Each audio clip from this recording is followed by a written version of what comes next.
ইব্রাহিমকে আপনি বেজ্জতি করিয়েন না, আমার ভয় লাগে। ইব্রাহিমের মতো নবী এই দোয়া করছে, কোরআনের আয়াত এটা।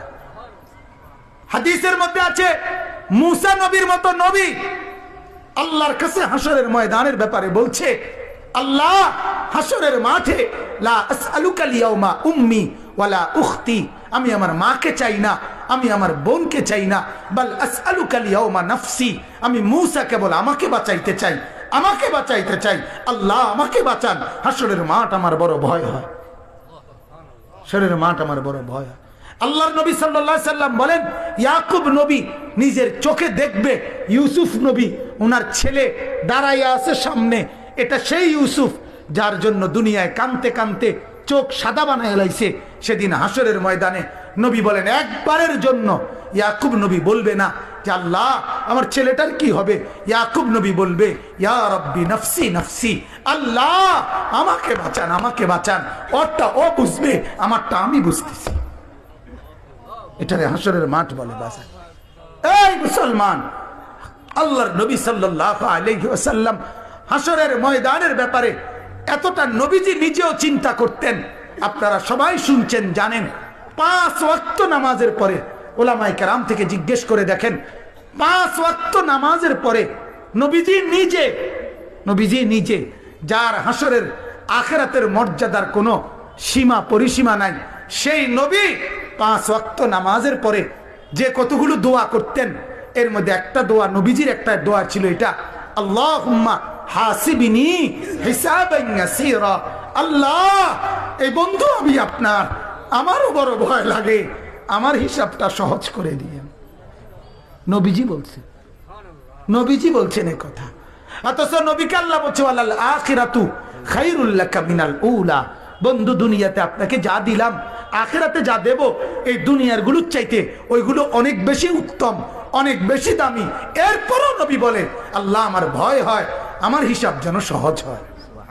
অথচ আখিরাতে ওনার মর্যাদার কোনো সীমা পরিসীমা নাই।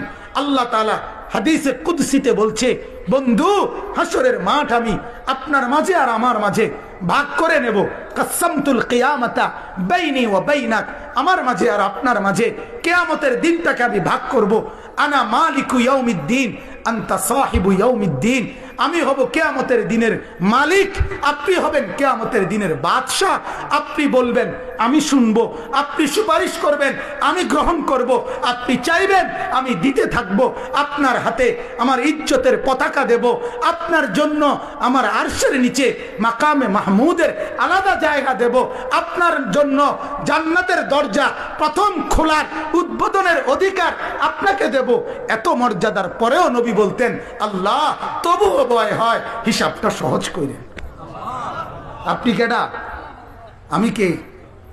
বলেন এই মুসলমান, বলেন সেজদা নাই ঘরের মধ্যে গত 1 বছর 2 বছর আপনার উপযুক্ত ছেলেটা কোনো দিন ফজরের নামাজ পড়ে না, মেয়েটা ফজরের নামাজ পড়ে না, বিবি পর্দা করে না, মেয়ে পর্দা করে না, ঘরের মধ্যে আজ 20 বছর টানা রঙিন টেলিভিশন চলে, নর্তকী নাচে গায় ফুর্তি করে, গানের আওয়াজে বাদ্যে পুরা ঘর জমজমাট, এত নাফরমানির অবস্থায় এই হালাত নিয়ে কবরে গিয়া সুপারিশ কেমনে মিলবে দোস্ত? আখিরাতে নবীজির সামনে দাঁড়াবেন কিভাবে? আল্লাহর নবী তো বলবে, উম্মত এভাবে বেজ্জতি করলি কেন? 23 বছরে তোর আমার তায়েফের রক্তের কথা মনে নাই, আমার দান শহীদের কথা মনে নাই, আমি 14 দিন পেটে পাথর বাঁধছিলাম ক্ষুধার কষ্টে, একথা কি মনে নাই? আমি 3 মাস চুলায় আগুন জ্বলে নাই, একথা কি উম্মত মনে নাই? আমার এত কষ্ট এত মেহনতকে এইভাবে নাফরমানি করে আমাকে তুচ্ছ তাচ্ছিল্য করলি, আমার দিনকে অপমানিত করলি, আজ কেন বলবো, আজ কিভাবে বলবো আমি মাওলার কাছে? বল উম্মত। কোরআনুল কারীমের সূরা নিসার মধ্যে আছে, ওয়াজিনা বিকা আলা হাউলা শাহীদা, আল্লাহ নবীকে বলছে, বন্ধু হাসরের দিন আমি আপনার হাতে আপনার উম্মতের আমলনামা তুলে দেব, আপনি পড়বেন, আপনি শোনাবেন, আপনি হিসাব করবেন, আপনি বলবেন, এরপরে আমি ফয়সালা দেব, আপনি সায়াসে কইবেন। তাফসীরে আল্লাহর কসম এই কথা স্পষ্ট আছে। হযরত আব্দুল্লাহ ইবনে মাসউদ বলে, যেদিন নবীর সামনে এই আয়াত, এই ওয়াজিনা বিকা আলা হাউলা শাহীদা সূরা নিসার এই আয়াত যেদিন পড়লাম সেদিন হযরত আব্দুল্লাহ বলে নবীজি অজরে চোখের পানি ফেলে কাঁদছে আর একথা বলছে, উম্মত যদি পৃষ্ঠার পর পৃষ্ঠা গুনাহ আর নাফরমানি দেখি আমি মাওলার সামনে পড়বো কেমনে, শোনাবো কেমনে, আল্লাহর কাছে বলবো কেমনে? এত বেইজ্জতি করলে উম্মত আমি হাসরে মুখ দেখাবো কেমনে? আল্লাহ আমাদেরকে বুঝার তৌফিক দান করুন। অতএব আল্লাহ তাআলা বললেন যে এই ফিকির করে আখিরাতের ভয়, তো আল্লাহ তাআলা বলেন সে বিবেকবান। বলেন আলহামদুলিল্লাহ, বলেন আলহামদুলিল্লাহ। অতএব মুহতারাম হাজিরিন, এই ফিকির করা চাই, এই ফিকির করা চাই।